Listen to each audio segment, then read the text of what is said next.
Kenny doing okay? They're all doing good. We had a service for them yesterday. Did you? They're all good. Sorry. Yeah, thank you.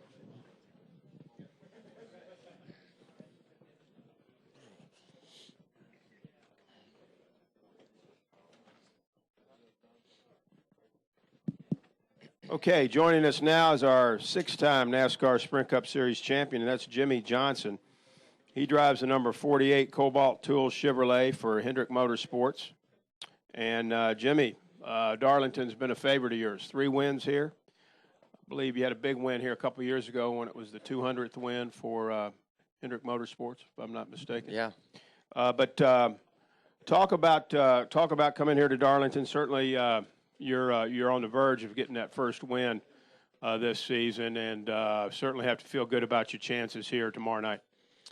Yeah, excited to be back to the racetrack and a track that is a favorite for so many, including myself. Sensation of speed here is higher than any other track we go to, and the line and racing surface is so narrow and unique, challenging, that it really is an accomplishment to run 500 miles here, to be successful, to qualify well, to have a good race, and then ultimately to win. So very, very excited to be back and looking forward to a good race. We've had a lot of speed in our cars, and I feel terrible that, honestly, the last 3 weeks we've had a race-winning car and just haven't been able to take advantage of it. Last week our race was cut awfully short, just 3 or 4 laps before we had all the damage from Junior's trip through the grass, and didn't have a chance to let our car shine there in Texas. I think we were really, really in a great position to compete for a win. But, that stuff happens, and we're looking forward and focused on this weekend's race, and hopefully we can get a W. We'll take some questions. Start with Ed, go to Mike Embry, and then Al Pierce.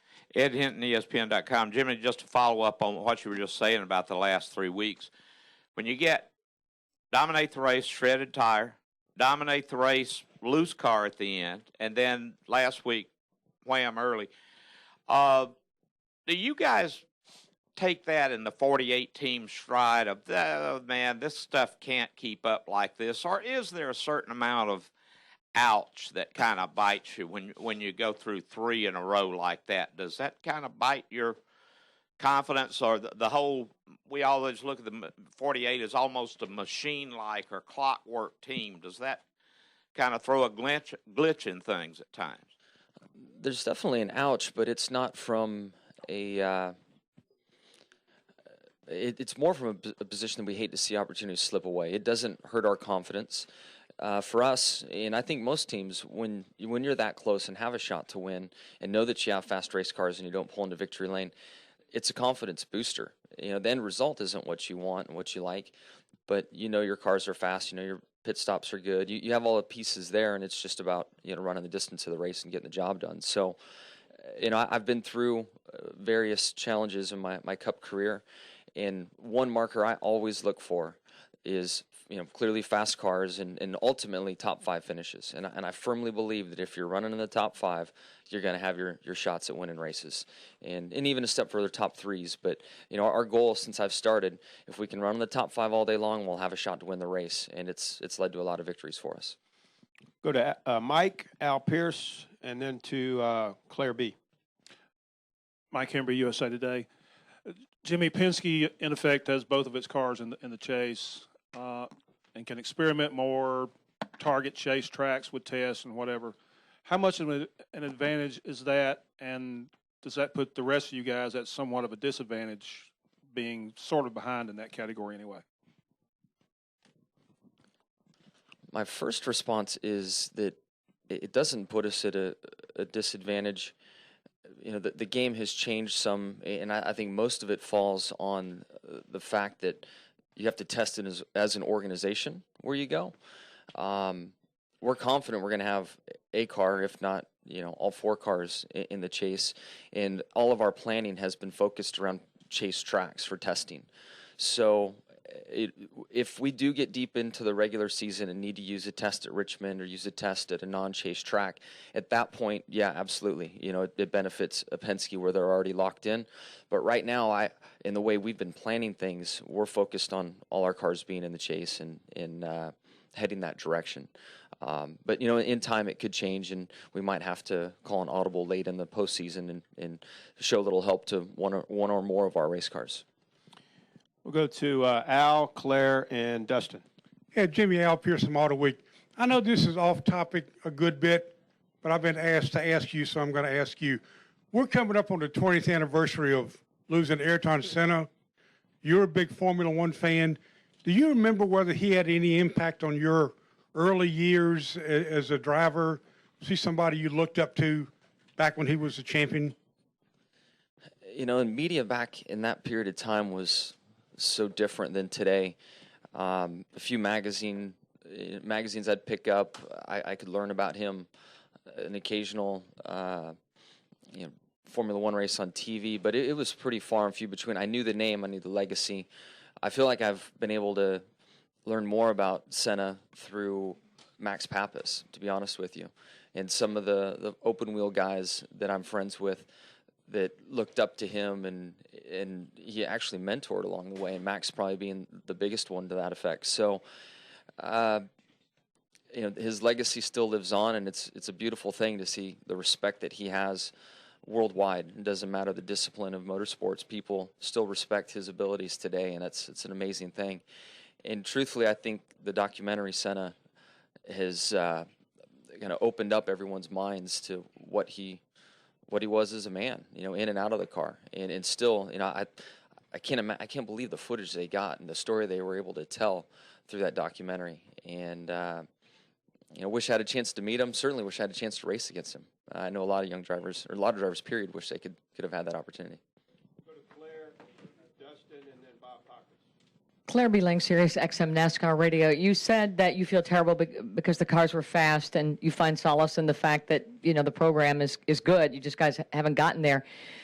And I wonder if it's the championships or what it is that you as a leader of the team are able to handle your frustration. If that's something that you learned, because obviously you're a huge competitor. It is not like you not to be winning, and yet you understand that your team is fast. How do you handle that frustration? Is it something that you learned earlier leading into the championships, or are you having to deal with it now?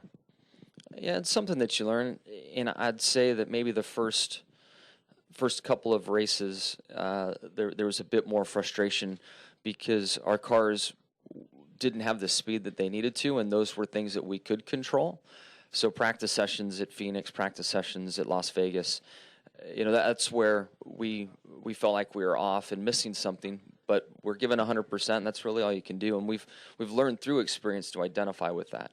You can only work so many hours in the day and then in the week and only give 100%. Anything more is going to be detrimental to the team and not help things progress. So I feel like, post Bristol, moving forward, we've had speed in our race cars. We've been, competitive and have had looks at wins, and things have happened, and that happens in motorsports. So we hate that it hasn't happened. We hate opportunities slipping away, but when you're given 100% and you have fast race cars, you're controlling most of your variables, and we feel good about that and know that once we get things rolling, we'll be in great shape. We'll go to Dustin, Bob Pockers, and then Matt. Go ahead. Dustin Long, MRN.com. Last week after the race, Chad made the comment on the radio saying we've got to be better on Fridays. What needs to be the case? Was that just more of an isolated incident from Texas, just not as strong, not qualifying as well? And secondly, for as challenging or as difficult as last week's race was, what's the toughest day you've had inside the car during a race, whether Cup or anything in your career? Man, I think of a lot of nationwide days that were tough. Cup-wise, I'd go to Las Vegas maybe 05. I can't remember the year, but we were 3 laps down and had a perfectly straight race car and didn't hit a thing. I was loose on the front straightaway through that little bend in the road. That was my toughest day in Cup for sure. And it's kind of hard to tighten the car up on the straightaway. So it was a very challenging day. But I'm sorry, I forgot kind of the first part. After the Texas race, Chad made the comment, we've got to be better on Friday. Is that just more isolated? You didn't qualify as well? I know you talked about you guys feel like you've got speed and have the best. Or is there more of an issue of just better on Friday? Yeah, I mean, Fridays, they're a big focus for us, and I don't think that going fast for a lap is really the 48 specialty. It could just fall on my lap. Team setups, whatever it is, it's just kind of the history of the 48, and it's something we've always worked hard to improve. And if we started on the front row, we wouldn't have been in harm's way. And we've seen that a few times, like I think it was Texas in 09 or something, where Sam spun and we got caught up in that. There's some rare situations where there is a problem early, and if we qualified a few spots better, we would have been ahead of it. And that's what Chad was referencing. Go to Bob, Matt, and end with Rich. Go ahead, Bob. Bob Hawker, Sporting News. Was your car damaged so much on Monday that was the whole day an entire waste as far as like not even learning anything about the new aero rules this year and being able to kind of see what adjustments do? Yeah, we had some pretty good damage to the car. I think they did a very nice job of fixing it, and I still think I could have ran in the top 5 based on the lap times I heard through the course of the day.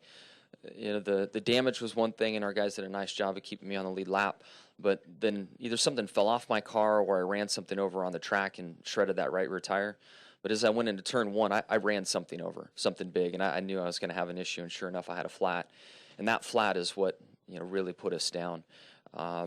So it kind of was a wash, especially with the aero damage to the race car and knowing how adjustments would work. Back in the back, Matt, raise your hand, and then we'll end with Rich. Matt Weaver, Popular Speed. I think you've kind of had the chance to race against Jeff Gordon when he's really been at his best, and then some other years where he's really struggled a little bit. He's leading the championship standings entering this week. Are you seeing anything different out of Jeff Gordon today compared to some other years you've raced against him? Jeff is so rock solid during the week, out of the car, our team meetings, our debriefs.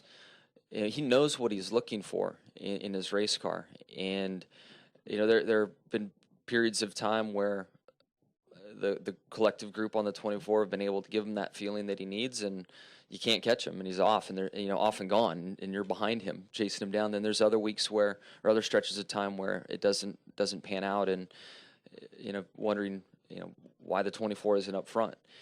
Just because Jeff has set such a high bar through the years and all the success he's had.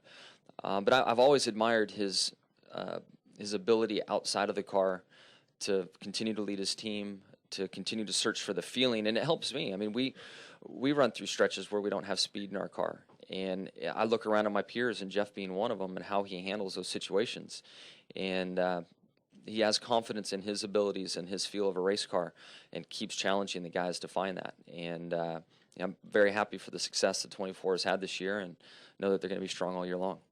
Final question, far left, Rich. Jimmy, Rich Colbert with the Motor Racing Network right here.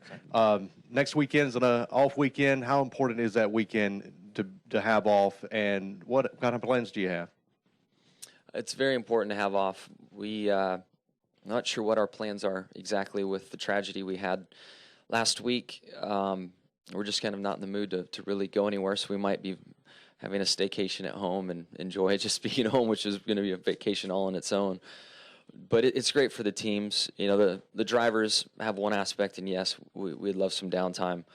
But for the crew members, they've been going hard since Christmas break, and especially since after the New Year, and trying to narrow in on a rules package, testing, everything through speed weeks, and then to here. So it's a much-needed break for the crew members.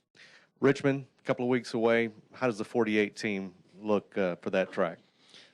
And we've sucked at Richmond lately. Hopefully we get our act together over there and can have some speed. So is that what we come back to from vacation? Yep. Oh, great. So we'll show up and be mad right away. That'll be awesome. Very good. Jimmy, thanks for coming in. Good luck this weekend.